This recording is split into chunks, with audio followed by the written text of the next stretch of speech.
are preparing. The meeting is being live streamed. So here we are. You've got Mel and another interview with an amazing human being who I met on social media. So, ladies and gentlemen, give a lot of virtual applause to Jed Jedlie Doherty. Hey Mel, how are you? I'm great. It's so wonderful to meet a kindred spirit. And you are a kindred spirit in so many ways. And we'll discuss those ways. But first of all, we have a jingle. Oh, You're a man with a podcast. Do you have a jingle? we do have a little jingle. Yep. Okay, I like to make jingles. If we start working together, who knows? We might end up making a jingle together. That sounds great. Can you sing? Not very well, but we can give it a try. I can teach you. Okay. Okay, here we go. Get a chair, grab a seat, or we'll sweep you off your feet. We move, we groove, you got Mel. Ease your legs, rest a while, all you gotta do is smile. We're swell, can't you tell, you got Mel. When the show begins, you better hold on real tight, or before you know it, you'll be high as a kite. Take a break, settle down, we're the only show in town. SRO, don't you know, you got Mel.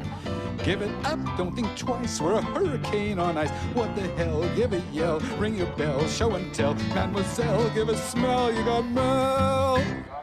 You've got Mel. Hey.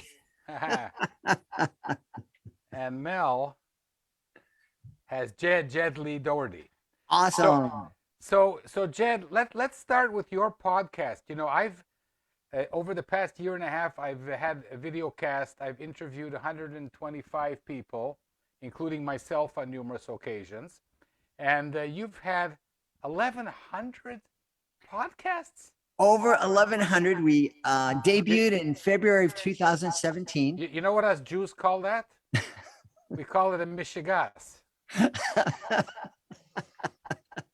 Now, is that a good thing or a bad thing? In my books, you know what a Michigan is? Like it's crazy, right? But in Uh-huh. my books, that is a good thing. Okay. So 2017. Yes. And it's a lot of fun for me. Initially, we were 3 or 4 episodes a week, and as interest in being on the show grew, I said, well, I have all this content. I don't want to wait 3 months to release it. So we added a day, and then the pandemic hit, and my full-time job is performing for kids in schools and libraries. And when the pandemic came, that went out the window. So I had some great content, lots of folks wanting to be on the show. I had a little bit extra time on my hands. So I thought, why not 7 days a week? 7 days a week? 7 days a week. Well, the good thing is I can do mine in batches. I'm not live. Okay. So we can put things up, work hard for a couple, 2 or 3, 4 days a week, and then put everything up ready to be released. Okay. And you've written a book about a Good Samaritan magician. I did. I wrote a book called The Great Maritini. And it tells a story of an aspiring magician named Sam. His stage name is the Great Maritini. And he makes a lot of mistakes on stage. He, Mel, that trick where the magician cuts a person in half? Yes, I know it well. I've been cut several times, yes. Okay, well, the Great Maritini can do the first part of that trick perfectly.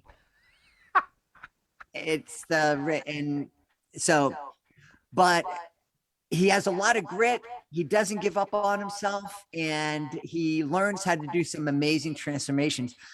But he discovers that the real magic, the greatest transformation of all, is transforming feelings of caring into action to help another human being.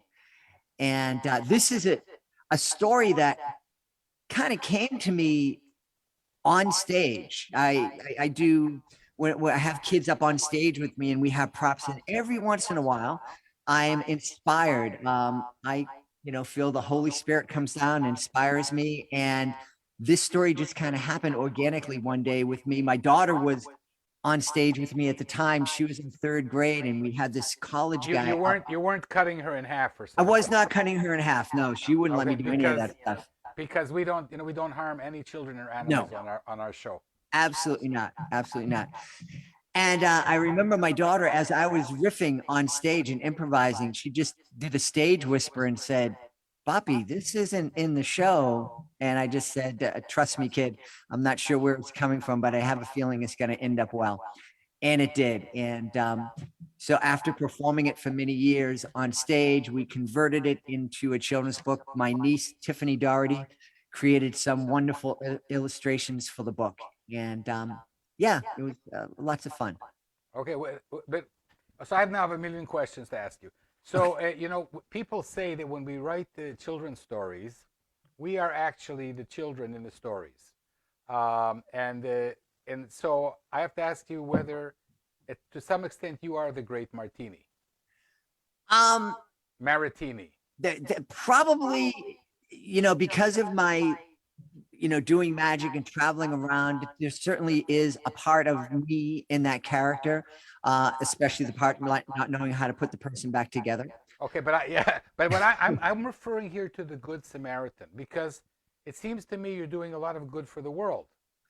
Do you charge money from the authors to be on the show? I do not. I do not. Do you have a business model? Does somebody pay you? We do monetize the podcast in a couple of different ways. We have it's not a book award program so much as it is a kind of a seal of approval. It's called the Reading with Your Kids Certified Great Read Program. And if our panel feels that a book is worthy of 4 or 5 out of 5 stars, it becomes a certified great read. And that program has grown and has really helped a lot of authors, especially indie authors. But we've also had a couple of traditionally published authors into the program.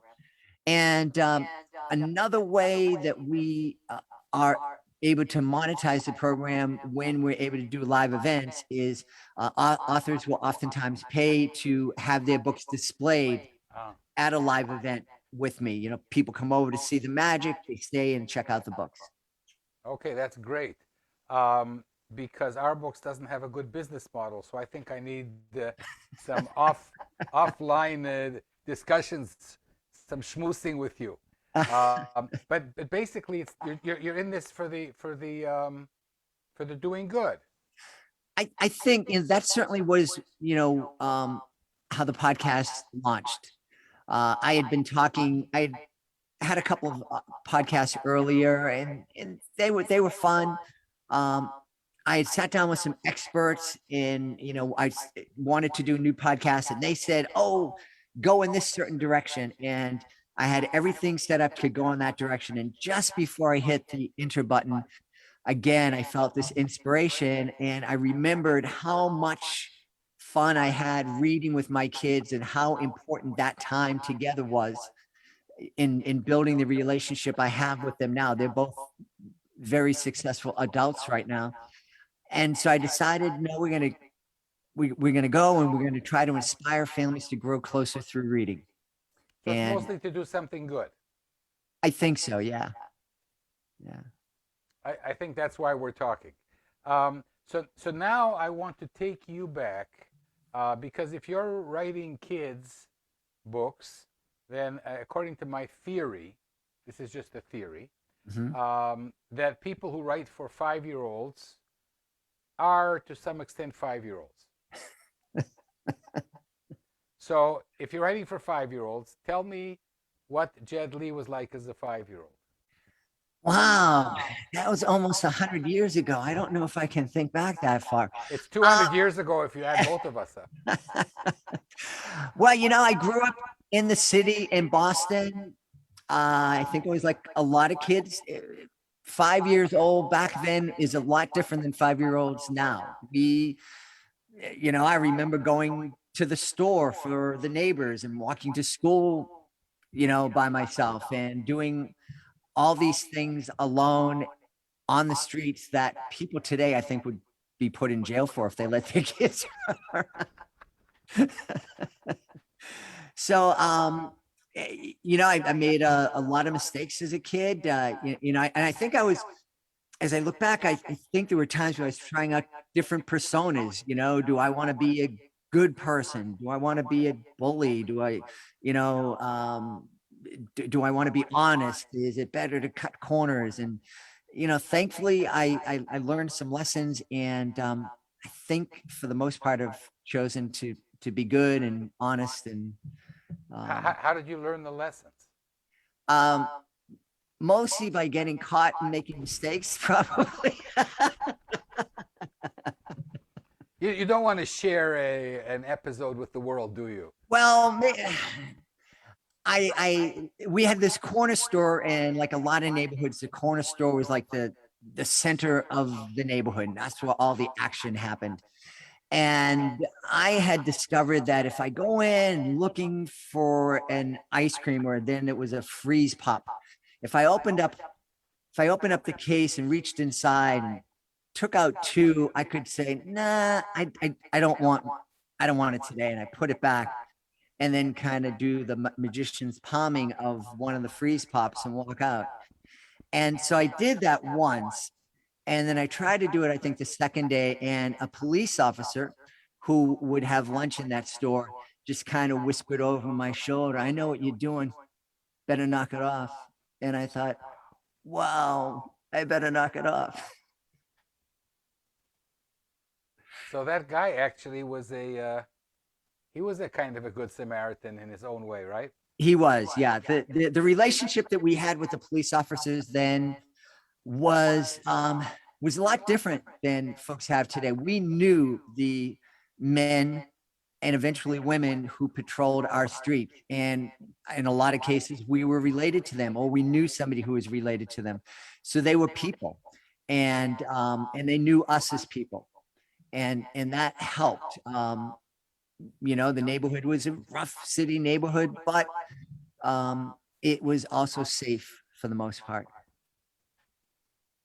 What my sister taught me, my sister Miriam, to say to young people who screw up is to say something like, you didn't mean to take that and not pay for it, did you?"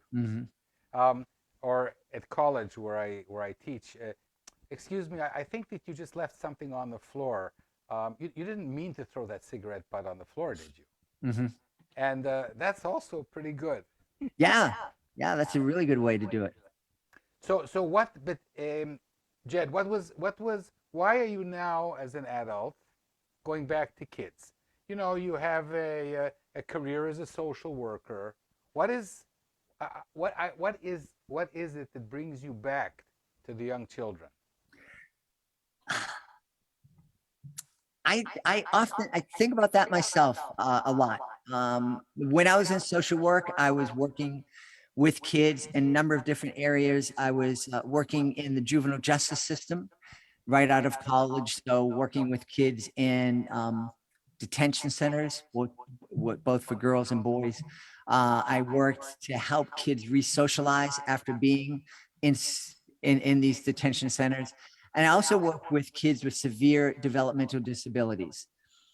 And I loved it. The social work part, though, was I wasn't cut out for it. I didn't know how to leave things at the office, and I would bring things home with me. And again, it was divine inspiration. I had left social work and didn't know where I was supposed to go, and was kind of upset and sad and scared, and kind of said a prayer and said, "What do you want me to do?" And I opened up the newspaper, and the first thing I saw, the first thing I was able to focus on, was that Ringling Brothers Barnum and Bailey Circus was in town that day, and they were having auditions for their clown college.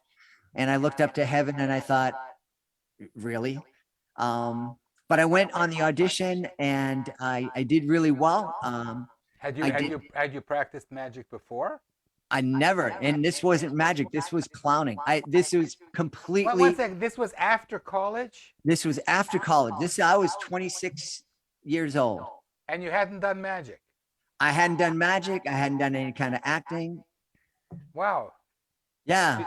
And you got accepted as a clown? I did not get accepted. The process for their audition process was like a year-long process. And so after that audition in Boston, they invited me to travel down to New York City and a couple of other cities to, like callback. And I started studying different theatrical arts on my own in Boston while I was waiting to hear from them. And then I just started performing and I started a business. And when it came time for them to make their decision, I just reached back out and I said, I'm okay. I'm not going to accept. If offered, I'm not going to accept. I have something going on right here. One sec. So you're like an autodidact clown slash magician. Yeah. That's incredible. You wouldn't happen to have anything to show the audience right now, because magicians usually have a trick up their sleeve. Up their sleeve. Sorry. Well, sorry. No, I don't have a trick up my sleeve, but before we came on, I had my minions in Tel Aviv go to your studio and I asked them to put an invisible egg right over your head. Can you look up? Can you see the egg over your head? Jed, I have a lot of magician friends. Whenever they ask me to do something, I won't do it, but you're very nice to me, so I will look up. Do you see the egg up there? No. Good, yet. it's invisible. You're not supposed to be able to see it. Now, if you would, just reach up and pull that egg down and feel it in your hands. Okay. And feel it in both of your hands. In both of my hands. Yes. Don't scramble it. Just feel it. No, I'm just feeling it. Okay. So I want to show you this bag is empty, just like my head. Now, what I'm going to ask you to do is I'm going to ask you to throw the egg up in the air. And then if you really believe you have an egg inside your hand, the egg will land inside this bag here in Boston. So I'm going to ask the audience to count to three. Actually, I'm going to ask everybody in the audience. With God's help, right? With God's help, with your help. So I'm going to count to three. When I get to three, you throw that. By the way, you're going to throw it hard or soft? Well, the ceiling is low, so probably soft. Throw it soft. Okay, here we go. 1, 2, 3. I see it.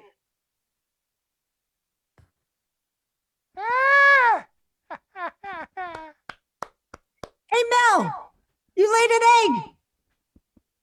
Okay, we're going to scramble it later. Scramble it later, yes. That was incredible. That was like an intergalactic egg. Amazing. I wonder if it tastes good. We have to write a children's book about the intergalactic egg. So we both write stories for children. Mm-hmm. How did you publish? You've written 3 books. Yes. And how did you publish them? Who published them? I self-published via Amazon Kindle Direct Publishing. I decided to do that actually at the advice of an author who's become a friend of mine.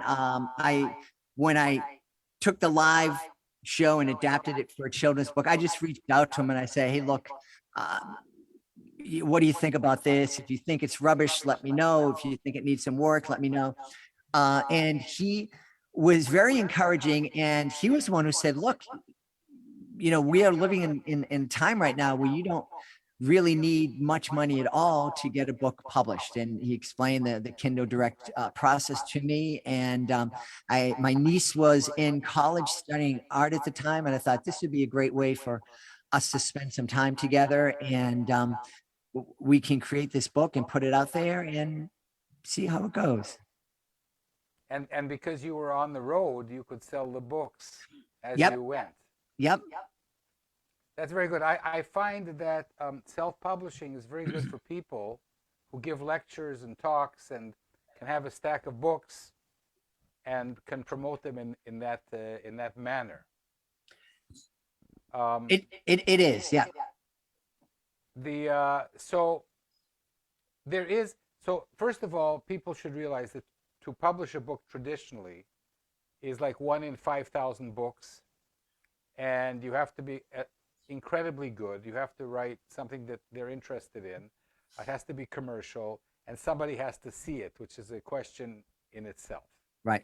This is the 1 in 5,000. I've interviewed a lot of traditionally published authors, trying to figure out what the secret is. Mm-hmm. I'm not sure I know, but we can discuss it another time if you like.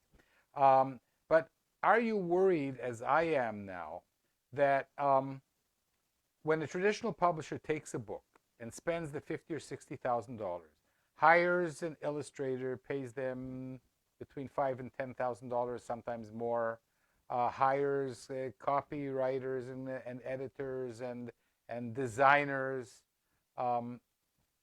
that you get a higher quality product in the end?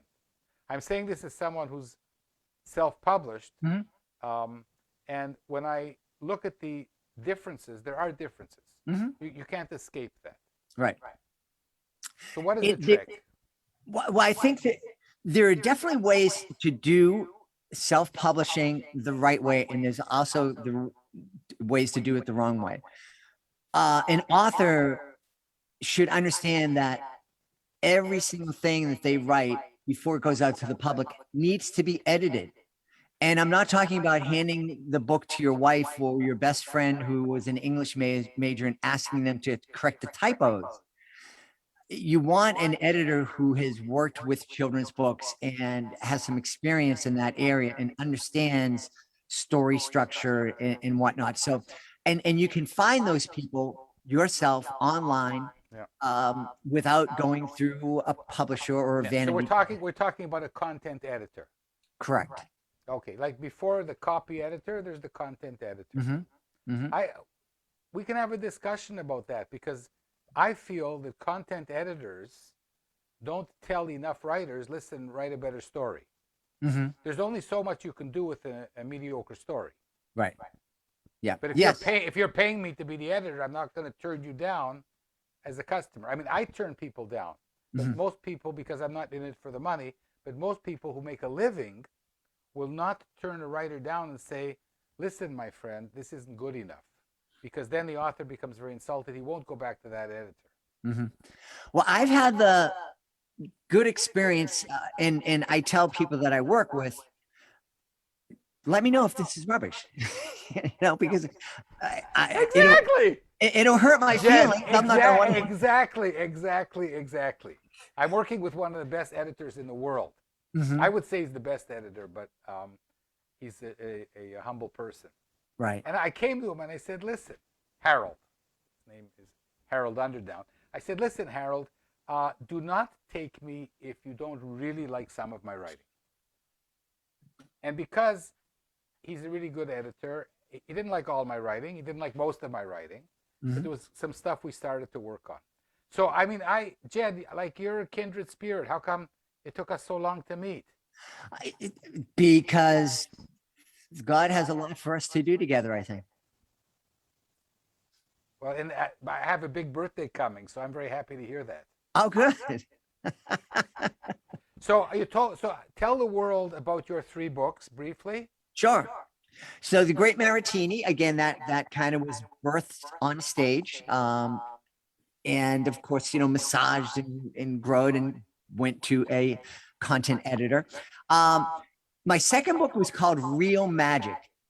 And this is based on a real story, real experience I had on stage.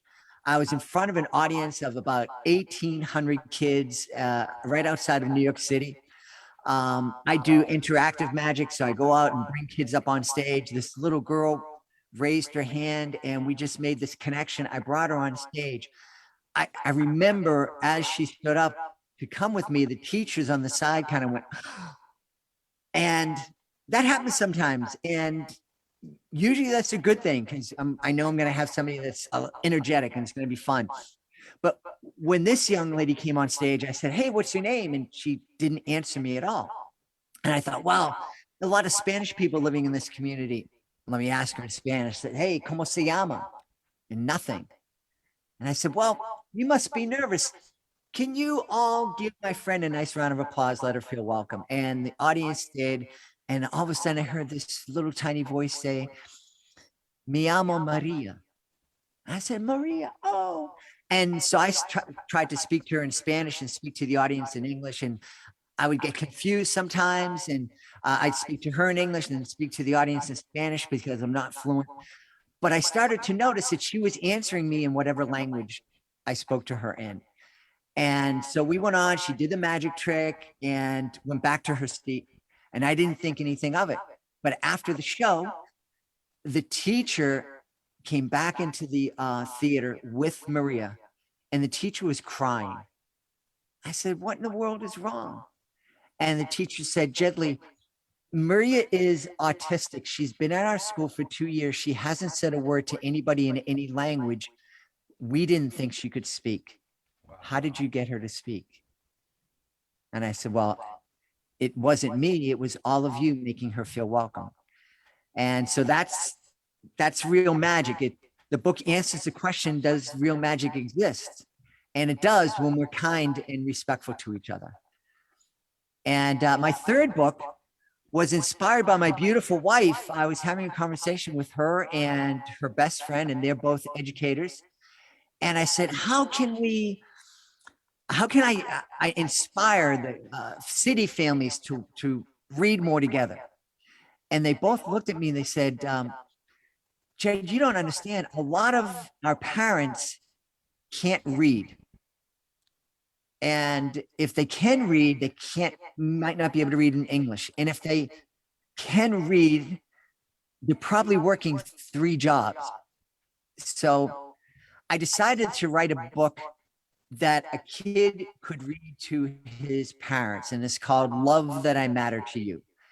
And the story shows a little monster reading a book to his parent monster, and just explaining, I love that you spend time with me. I love that you help, cook with me. We watch TV together, all those kind of things. Incredible. So I'm going to ask you now the other question. And can I assume that you've sold thousands of children's books? Well, you can assume that, but you'd be wrong. In which direction? To be honest with you, I haven't pushed I'm terrible at marketing myself. So Jed, how are we going to help each other? I'm like a Jewish version of you. You have more hair. We're going to have to figure this out. But I will, we have to have a conversation.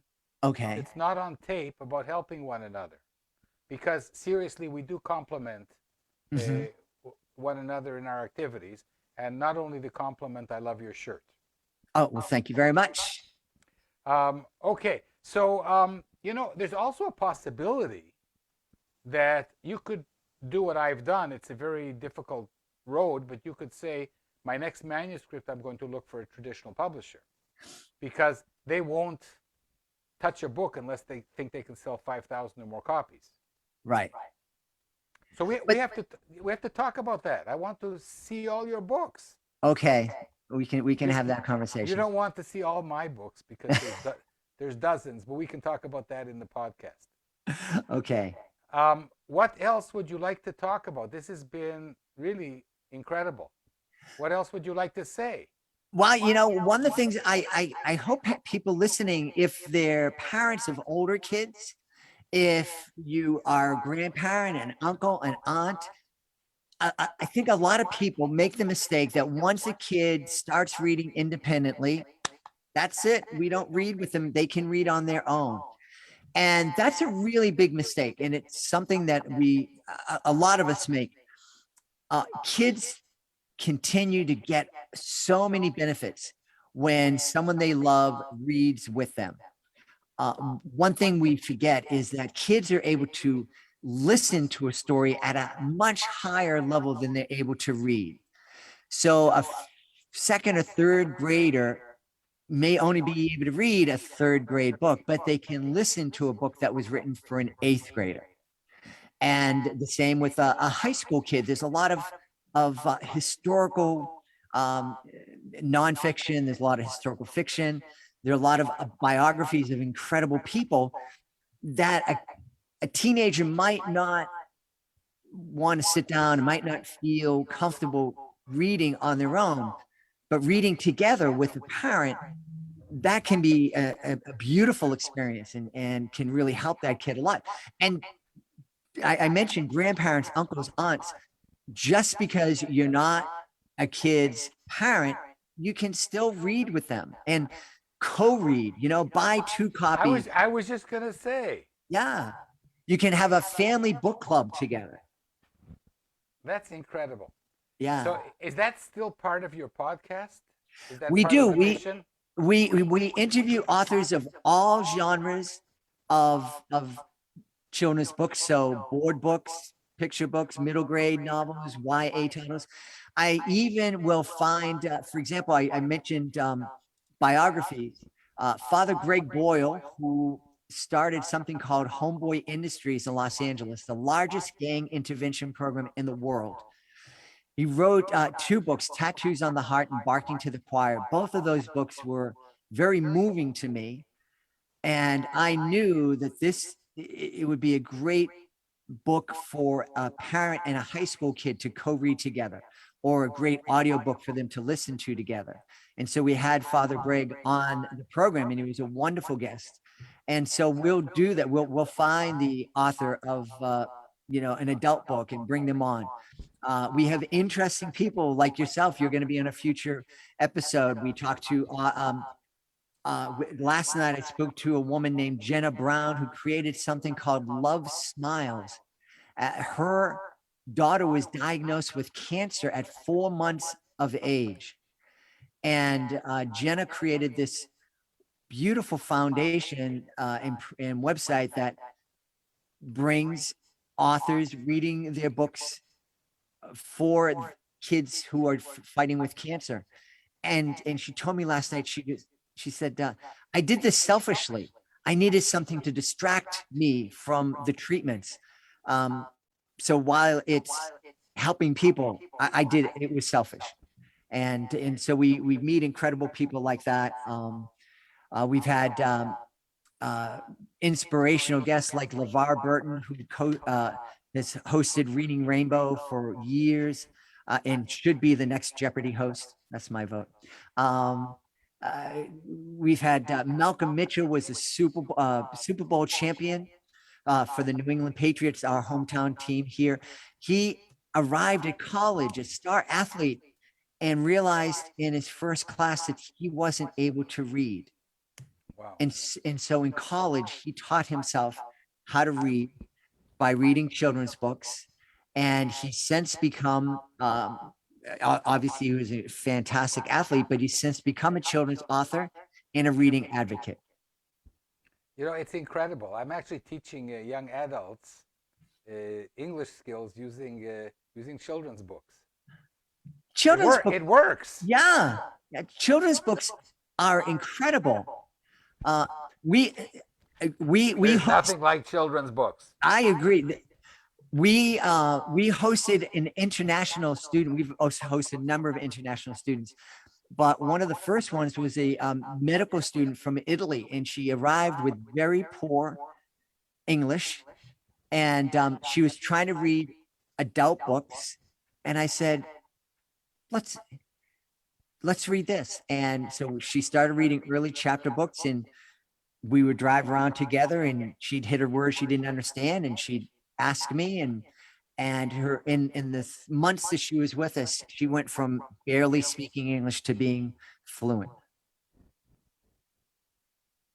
That's remarkable. So listen, we're coming to the end of a wonderful conversation, and I hope the first of many, some online and some offline. But I'm not sure you know how I end the show. I have a feeling it has something to do with the jingle. It does. It actually has to do with the Beatles. Okay. I don't know how old you are, but I saw them on Ed Sullivan the first time they were on. As did I, and 70 million other people. Right. So usually what I do to my wonderful guests on the show is ask them, what is their favorite Beatles song? Oh, wow. It's really old. I Love You, Yeah, Yeah, Yeah. Great. You know what's going to happen now, Jed? Oh no. Oh, good. I picked one I know the lyrics to. Ladies and gentlemen, Jed Lee Doherty is going to sing for you now his favorite Beatles tune. I love you, yeah, yeah, yeah. I love you, yeah, yeah, yeah. I love you, yeah, yeah, yeah, yeah. That was good. Listen, this was remarkable. And I cannot wait now to be the guest on your podcast, and you can roast me in whichever way you like. Well, I'm not going to do any magic tricks. okay. We're going to have fun, and people can go online. Readingwithyourkids.com is our website, and they can subscribe to the show from there. We also can be found. Jed, I'm losing your audio. Oh, no. Let me pull my microphone closer. Yeah. Our website is readingwithyourkids.com. Yeah, please, underneath this Facebook, just before you share it with the whole world, our wonderful interview, please add links to your website and to where people can buy your books. Absolutely. And I want to talk to you more about lots of things, including this great idea of the seal of approval. Wonderful. I look forward to it. So bless you, my new friend. This has been quite incredible. And you. It was a wonderful time. Thank you for having me on. It was magical. Absolutely. Jed, take care. Beware of storms and all kinds of things until we meet again, which is the maximum of 2 weeks. But I hope we can connect before that. Absolutely. Have fun, my friend. This was great. I loved it. Thank you. Did you enjoy yourself? I had a blast. Don't say, in Israel, we don't say I had a blast. Doesn't sound good. Oh, sorry. I had a good time. I had fun. I had a great time. Take care, my new friend. Bye.